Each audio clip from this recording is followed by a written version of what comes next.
Bonjour à tous et bienvenue sur boursicoté.com pour cette nouvelle analyse technique Forex matières premières et crypto-monnaie avec une paire de devises euro-dollar qui reste ici au-dessus de la zone des 1,0360 mais sous la zone des 1,05. Donc pour l'instant on est ici dans une phase de stabilisation.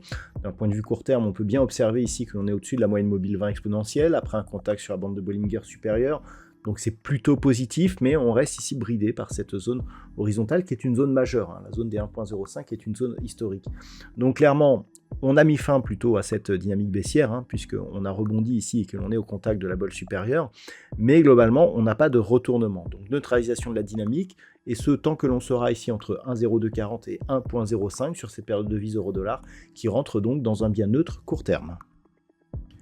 Sur la paire de devises livre sterling contre dollar américain, on est approximativement sur la même tendance, sauf que le range est un peu plus large, 21,30 ici, et sur la partie supérieure 1,2520.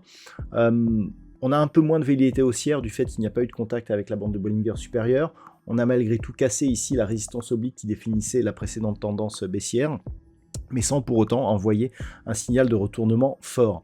Donc là aussi, plutôt un signal de neutralisation. Il faudrait casser au minimum cette zone des 1,2610 pour avoir un vrai directionnel porteur et haussier. Tant que l'on est en dessous, eh bien, je dirais c'est un petit peu comme sur la paire de devises euro-dollar, une certaine neutralisation sortie ici de cette dynamique baissière, quoique un peu moins, on a toujours un petit biais baissier, je dirais, prioritaire. Mais grossièrement, on semble sorti ici de cette dynamique. On le voit ici au niveau de la moyenne mobile 20 exponentielle.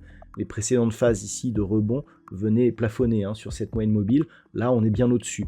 Donc, c'est ce qui justifie le fait de le changement de tendance, d'une tendance neutre ici plutôt que baissière. Mais en absence de confirmation de retournement, et tant que cette zone ici des 1.2520 qui a été support s'impose comme résistance, eh bien on a une petite priorité baissière. Donc neutralisation de la tendance, mais avec un petit biais tout de même à surveiller, et notamment si les cours repassaient sous 1.2390. Sur l'or, eh bien, nous sommes sur un signal qui reste plutôt haussier. On avait ici donc cette forte dynamique haussière qui n'a que très peu consolidé. On est venu chercher sur un petit mouvement ici, le retracement à 38,2% de Fibonacci. On est quasiment venu chercher ici, voilà, le 50%. On a juste fait ici une touchette et ensuite on est remonté. Donc le fait d'avoir eu cette petite phase de consolidation et que l'on revienne ici au-dessus des 2720 $ l'once nous indique que la tendance haussière reste toujours le sens prioritaire.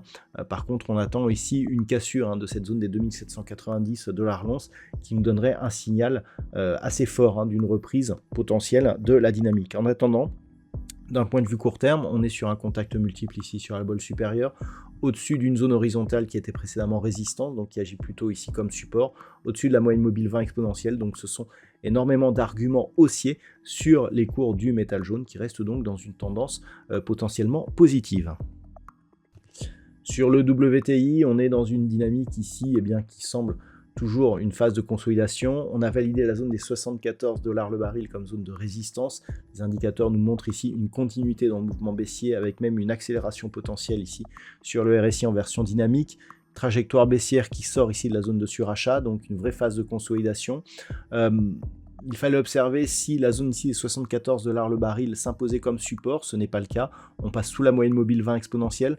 Le prochain objectif, c'est cette zone ici des 71,20, zone qui était résistance sur cette phase. Elle a été cassée depuis. Si celle-ci ne s'impose pas ici comme zone de support, eh bien on sera sur un retournement potentiel de marché, qui plus est avec la bande de Bollinger ici inférieure qui va remonter. Si elle est touchée, on aura un vrai signal de retournement de tendance. Pour l'instant, on n'est plus sur une phase de neutralisation. Attention donc à une éventuelle rupture des 71,20 qui pourrait donner des signaux beaucoup plus baissiers. Et enfin, au niveau du Bitcoin, eh bien, il semblerait que l'on soit sorti ici de la phase de stress que nous avons connue hier. Après des contacts ici sur la bolle supérieure, on est toujours plutôt au-dessus de la moyenne mobile 20 exponentielle. On a résisté, donc on est resté au-dessus du support des 102 000 dollars pour un Bitcoin aujourd'hui. Donc globalement, ça reste positif, même si on attend ici une reprise du marché avec un signal qui viendrait ici sur une rupture de cette zone des 107 000 $ pour un Bitcoin. Ce n'est toujours pas le cas, mais on reste ici sur une tentative et sur une tendance plutôt positive. Voilà donc ce que l'on peut dire sur ces principaux actifs de marché. Je vous souhaite de passer une très bonne soirée. On se retrouve dès demain pour d'autres analyses techniques, toujours sur le site boursicoté.com.